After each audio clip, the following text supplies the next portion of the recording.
What's up, Nerdyverse? I'm Daddy Louie, and in this video, we're taking a look at a game called Dodos Riding Dinos. So stick around.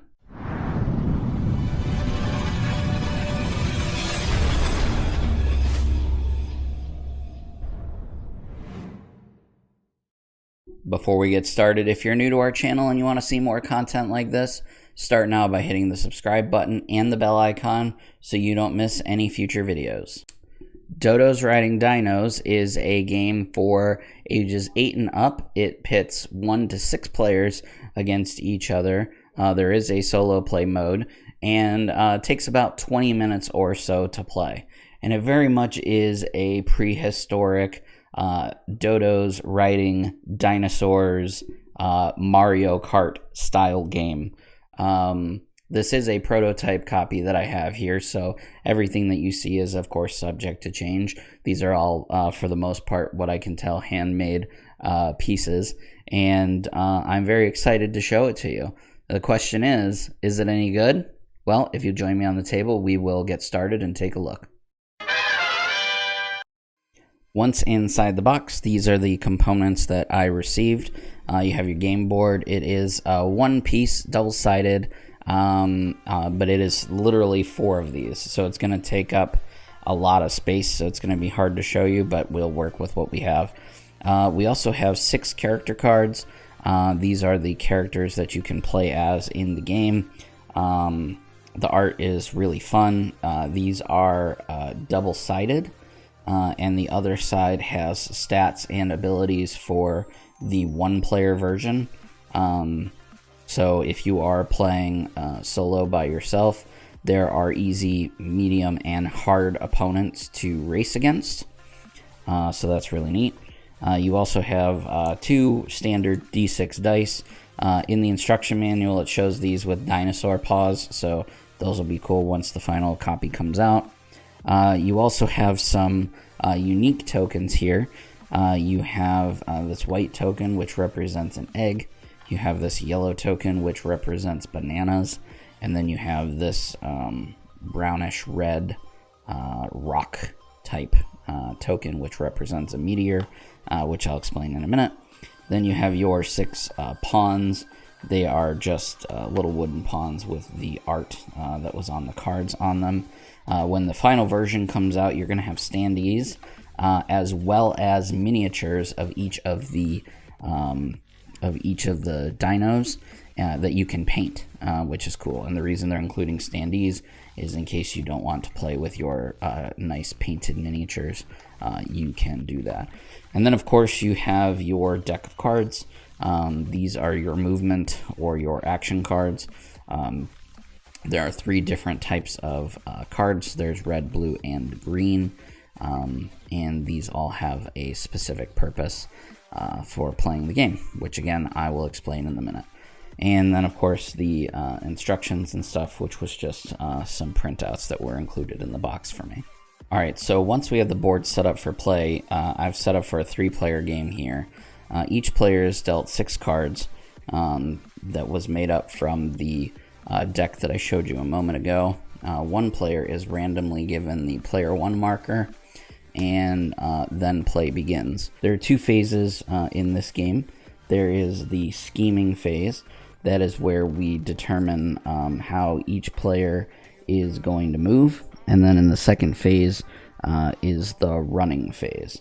So to show you that really quickly, the scheming phase, each player is going to take one of the cards from their hand, and they are going to place it face down. Like I said, there's 3 different types of cards. There are blue cards, which are more of like your generic running cards. There are red cards, which are much more powerful cards, I guess you could say. And then there are green cards, which are like more of your defensive cards. So when placing cards down, the things that you need to know is that you can never play a green card in the scheming phase. These are used as responses to other players' attacks or moves. So like you see here, this one says blocking, fossil power, cancel any effect. So I would play this if somebody else tried playing something against me. And you do that during the racing step or the running step. The blue cards, anybody can play any amount, anybody can play a blue card as they see fit. The red cards, if 2 or more players play a red card, then they are considered enraged, and the effect does not happen. They'd still get the movement, which is this number up here in the top right corner, but the effect doesn't take place. So you want to kind of time your red cards a little strategically instead of just playing them every turn, because you may lose the effect of your card. So everybody is going to place a card face down, and then you will reveal them all at the same time. So let me just choose some stuff here, and then we will show you how things move. Let's see, we'll just go with that one there. So everybody's placed a card down. We would all flip them over and reveal, and you can see we have 2 blue and a red, so the red will get its effect off. But we're going to go with player 1 first. So player 1 played Stampede. It is a 4 movement, and it says roll 1 die and advance that amount. Roll another die, all other dinos advance that amount. So once we get to the running phase, that will happen. Player 2 here has Thunder. It is a 2 movement. Face my heavenly wrath. All dinos in front of you take 2 damage. So when this dino moves in front of this dino, which it will, it's going to take 2 damage.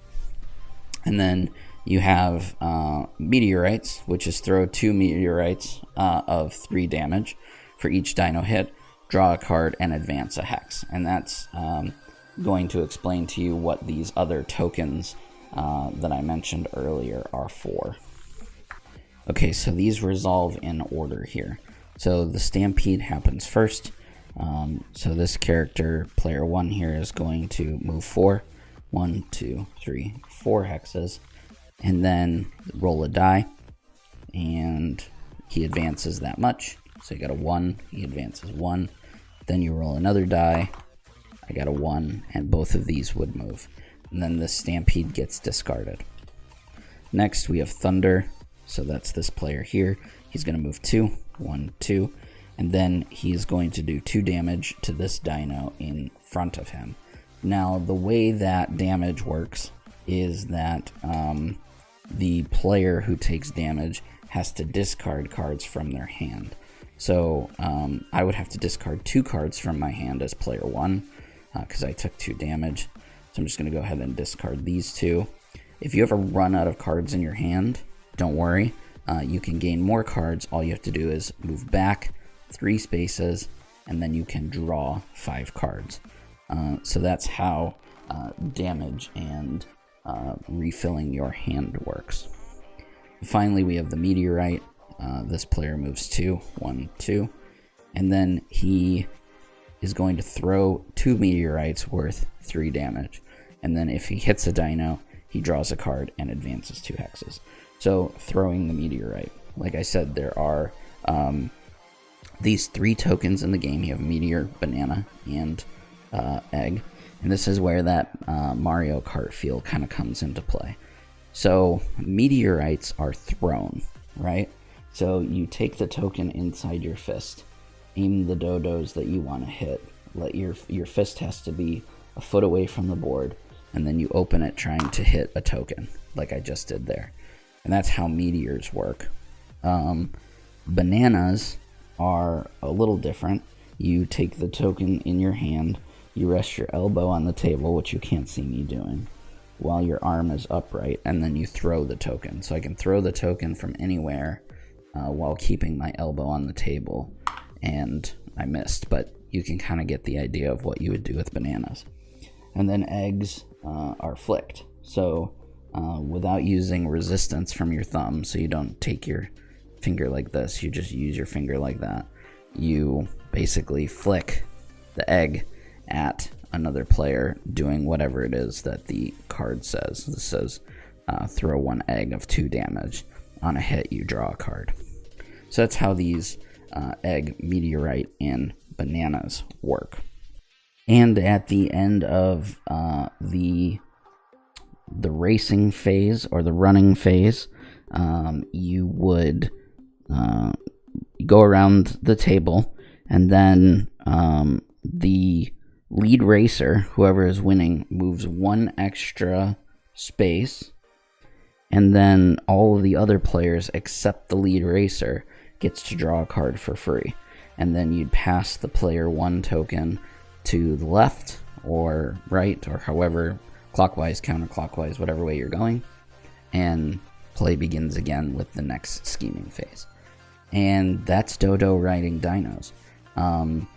Like I said, there is a solo play mode. I'll leave that for you guys to discover on your own, but it is rather intuitive, and like I said, it has its own easy, medium, and hard, and you really still get that Mario Kart feel out of it. And I like that there's different tracks on the board on both sides, which gives you different ways of playing.